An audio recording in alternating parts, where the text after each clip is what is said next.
I actually remember the first time I called the IRC in my home. I was walking back from school one day, probably a year ago, talking to my dad on the phone. I said, "All right, Dad, I'm home now," and I hung up. I was like, whoa, I just called the IRC home. Like, my mom and dad don't live here, my brother and sister don't live here. I'm living with a bunch of people from all over the world, especially Nova.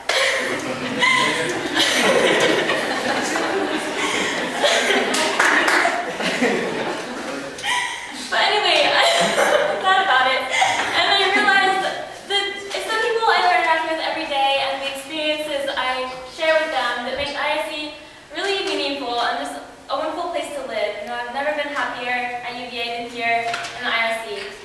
And just to give back to you all, I want to serve you all as part of council. I want to serve you all on council next year. Second, I'm a really great person to get along with. I know that everyone has different opinions, and I love listening to people and their different ideas. You know, I want to take everyone's opinions into account. Also, I know a lot of the candidates running for council next year. For example, John, Priya, just to name a few. So just imagine if we were all put together and on one big council, what we could get accomplished next year.